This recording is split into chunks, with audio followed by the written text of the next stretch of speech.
കൊച്ചിന്റെ അച്ഛന്റെ പേരാണ് എഴുതേണ്ടത്. അപ്പൊ തന്റെ പേരല്ലേ ഇവിടെ എഴുതേണ്ടത്? അതാണല്ലോ. അപ്പൊ അത് എഴുതിയ പോരെ? കുഞ്ഞപ്പൻ. കുഞ്ഞപ്പൻ എഴുത്. തന്റെ വീടിന്റെ ചുറ്റുപാടൊക്കെ ഒന്ന് പറയണേ. വീടിന്റെ ചുറ്റുപാട് ഷാപ്പിന്റെ അവിടെ നിന്ന് നേരെ കയറി പോയി കഴിയുമ്പോഴത്തേനും കനാൽമണ്ട ഉണ്ട്.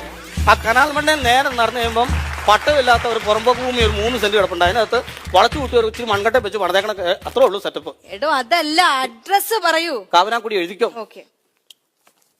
കാസ്റ്റ്? കാസറ്റ് ഇല്ല, വേണം 2 CD വാങ്ങിച്ചു തരാം. ഇപ്പൊ കാസറ്റ് കിട്ടാൻ ഒരിടത്തും കിട്ടാല്ല. മാഡം വേണം അന്വേഷിച്ചു നോക്കിയാ. കാസറ്റ് ഇല്ല, അതൊക്കെ നിർത്തി. എടോ അതല്ല, തന്റെ കുട്ടിയുടെ ജാതി. ഞാനൊരു കാര്യം ചോദിച്ചോട്ടെ, നിങ്ങൾ ഇവിടെ തന്നെ പറയേണ്ടത് ജാതി ചോദിക്കരുത്, മതം ചോദിക്കരുത്, പിള്ളേരെ തമ്മിൽ വേർതിരിച്ച് കാണരുത്, പണത്തിന്റെയും ജാതിയുടെയും പേരിൽ പിള്ളേരെ തമ്മിൽ തിരിക്കരുത് എന്ന് പറഞ്ഞിട്ട് നിങ്ങൾ തന്നെ ചേർക്കാൻ പറഞ്ഞ കുട്ടിയുടെ ജാതി ചോദിച്ചാൽ അത് ശരിയാണോ മാഡം? അത് എന്ത് മര്യാദ? എനിക്ക് മനസ്സിലാകത്തോണ്ട് ചോദിക്കുക. എന്റെ കുട്ടിക്ക് ഞാൻ ജാതി പറയത്തില്ല. Okay sorry sir. അപ്പൊ കുഴപ്പമില്ല. നിൽ. എന്താ നിൽക്കാൻ പറഞ്ഞു? നില്ലെന്ന് പറഞ്ഞു. എടോ അതല്ല, തനിക്ക് തന്റെ കുട്ടിക്ക് ജാതി ഇല്ല, അതുകൊണ്ട് ഇല്ല എന്ന് എഴുതിയതാ. നിൽ. നില്ലെന്ന് പറഞ്ഞു ഇല്ലാന്നാണ്. അതിപ്പോ ആർക്കറിയാതൊക്കെ. താൻ ഭയങ്കര ആദർശവാദിയാണല്ലേ.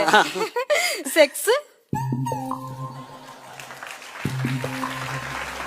ഭയങ്കര ഇഷ്ടമാണ്, പക്ഷെ വല്ലപ്പോഴൊക്കെ ഉള്ളൂ. നമ്മൾ മാത്രമല്ല, കുടുംബമായിട്ടൊക്കെ ആണല്ലോ എന്റെ ഇത്. എടോ സെക്സ് പറ. വലിയ ഇഷ്ടല്ലേ? റീസണ്ട് പറയണ. എന്റെ കൊച്ചിന്റെ അച്ഛന്റെ പേരാണ് എഴുതേണ്ടത്. അപ്പൊ തന്റെ പേരല്ലേ ഇവിടെ എഴുതേണ്ടത്? അതാണല്ലോ. അപ്പൊ അത് എഴുതിയ പോരെ? കുഞ്ഞപ്പൻ.